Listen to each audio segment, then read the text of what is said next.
Merci beaucoup à toute la presse d'avoir répondu présent. Devant vous, le nommé Mohamedou Moustapha Diouf, porte-parole du jour du mouvement citoyen Jubanti Guédiawaye. Alors le mouvement citoyen Jubanti Guédiawaye est un mouvement de jeunes qui a vu le jour récemment, dont l'unique but est de servir de bouclier et de servir de piédestal et de servir d'armature aux populations résidant au sein de la ville de Guédiawaye face aux dérives des autorités, tant qu'étatiques que municipales.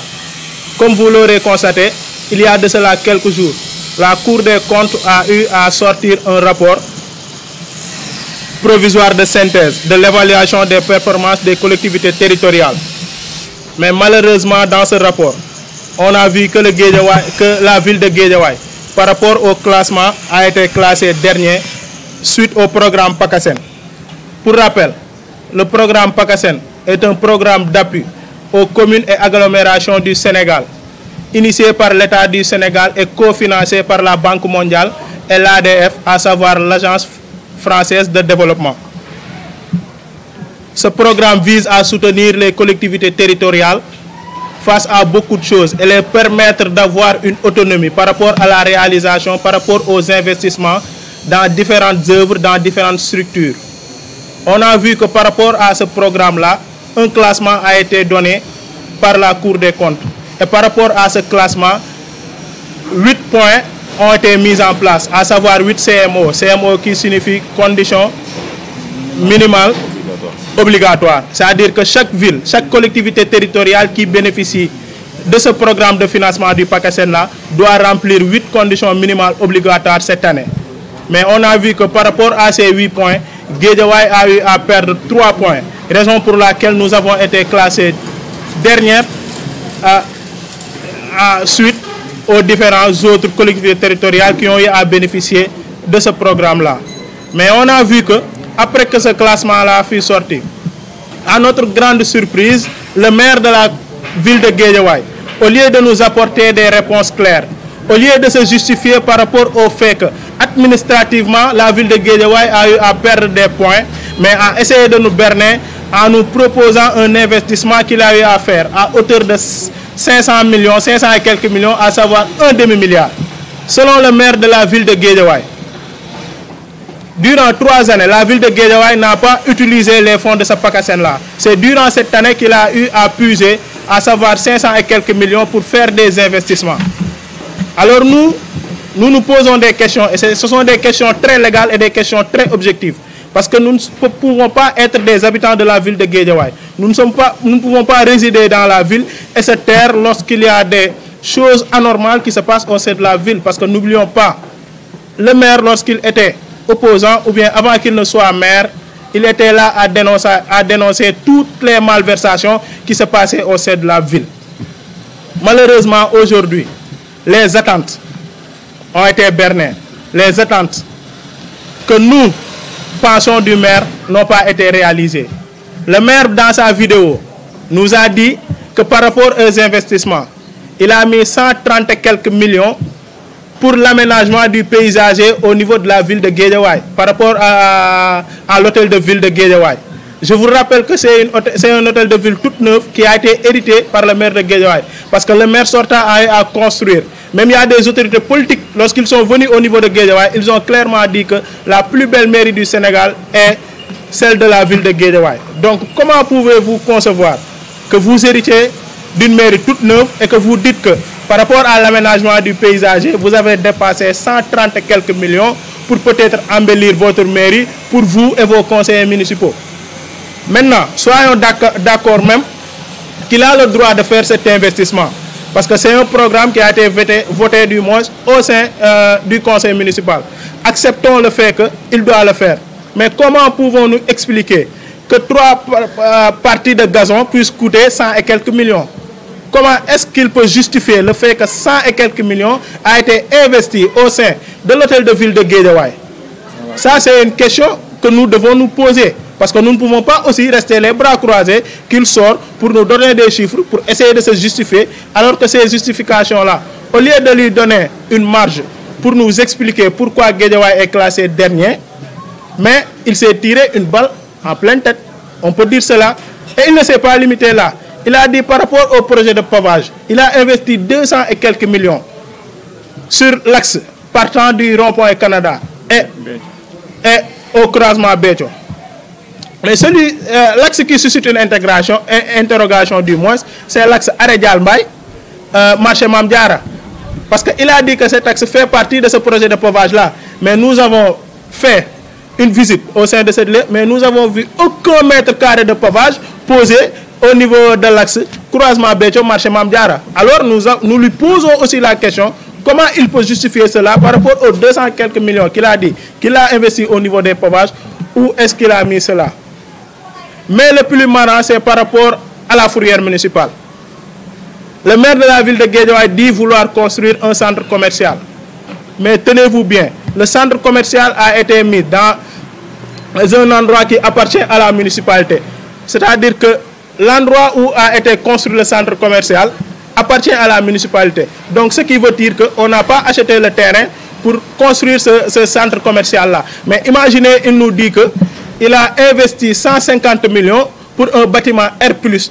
Donc nous aussi, nous devons nous poser des questions. Comment il a fait pour investir 150 millions au sein de ce fourrière municipal-là? Et il a dit, tout ce que nous sommes en train de dire là, ce ne sont pas des choses fortuites, ce ne sont pas des choses que nous tirons de l'ex-nihilo, ce sont des choses que lui-même il a dit dans une vidéo publiée dans le net.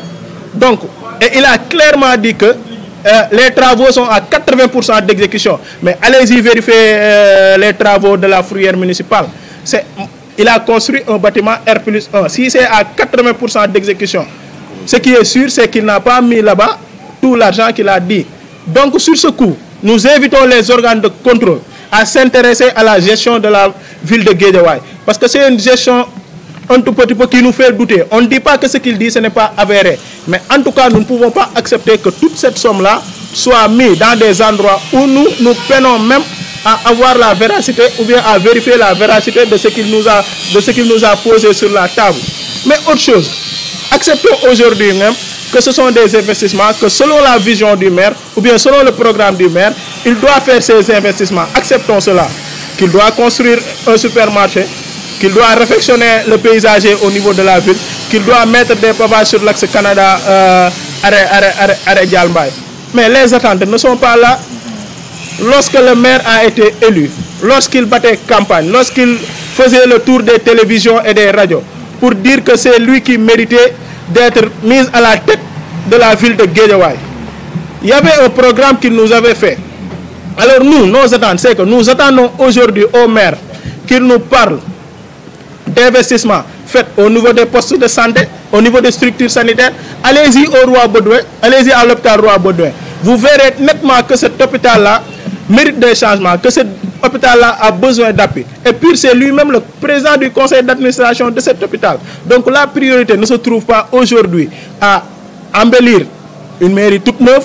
La priorité peut-être ne se trouve pas à construire un centre commercial. Moi, à côté de la construction d'un centre commercial, je vois qu'il réfectionne beaucoup d'autres marchés. Mais allez-y au marché Mame Diarra, ici à côté des deux boulangeries. Mais le marché est dans un état de délabrement très avancé. Et là, nous interpellons le préfet à faire un tour au niveau du marché Mame Diarra, parce que ça risque du jour au lendemain de tomber sur les personnes. Donc les priorités aujourd'hui sont ailleurs. Les raisons pour laquelle, mais autre chose, par rapport à l'éclairage public, nous attendons aujourd'hui au maire, par rapport aux investissements, qu'il nous parle d'éclairage public. Bien vrai qu'il peut sortir pour dire, avant hier, il a eu à éclairer l'axe partant, comment dirais-je, de l'estation Touré vers les deux voies. Mais allez-y faire un tour la nuit au niveau de la VDN 3.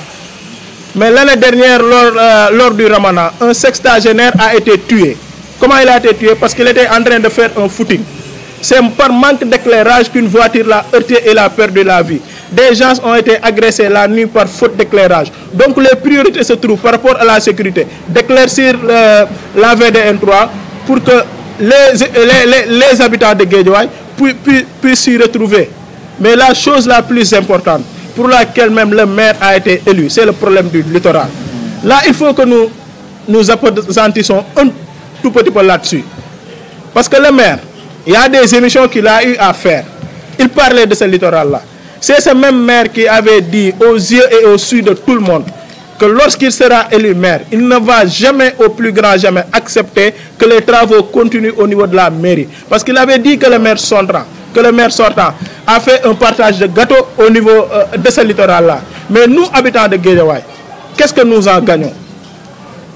Nous attendons au maire de la ville de Guédiawaye de nous mettre en place des projets où celui qui se trouve au niveau de vie, le plus bas, puisse se retrouver par rapport à la gestion de la mairie. Comment? En mettant en place des projets. Mais il y en a de ces candidats lors des élections municipales précédentes qui nous avaient proposé par exemple la construction d'un hôtel au niveau du littoral. Mais construire un hôtel au niveau du littoral, mais c'est Guédiawaye qui va en tirer en profit, parce que même par rapport aux clauses de contrat de la construction de cet hôtel-là, la ville de Guédiawaye peut y tirer profit. On peut dire aux organes qui vont gagner ce projet-là de nous construire par exemple une école, de réformer nos marchés, peut-être par rapport à l'éducation, d'essayer de voir comment est-ce que nos lycées seront reconstruits, seront refaits, etc., etc. Mais hormis cela, ça permettra à la ville de Guédiawaye d'avoir beaucoup de visibilité, parce que le littoral a une ouverture au niveau de la VDN 3, à quelques minutes de la ville de Dakar. Donc il n'y a pas un endroit beaucoup plus placé que la ville de Guédiawaye pour tirer en profit de cela. Mais malheureusement, depuis qu'il a été élu, ça fait 2 ans et quelques, on a vu que le maire n'a fait aucune avancée par rapport à ce problème de ce littoral-là. Pire, les travaux continuent à se développer. Pire, le tribunal qu'il avait dit qu'il ne va jamais accepter que le tribunal-là se conduise au niveau de ce littoral. Ce tribunal est fin prêt. Donc nous, au niveau de Guédiawaye, nos attentes par rapport au maire, nos attentes par rapport à la municipalité, excusez-moi de le dire, mais nous sommes déçus du bilan que le maire nous a produit durant ces 2 ans. Et honte à celui qui se tait lorsque Rombulul disait l'autre. Mais aujourd'hui, nous allons dire honte à celui qui se tait lorsque la ville de Guédiawaye est en train de traverser des moments tellement difficiles. Parce que, osons le dire, une ambition sans compétence restera un crime.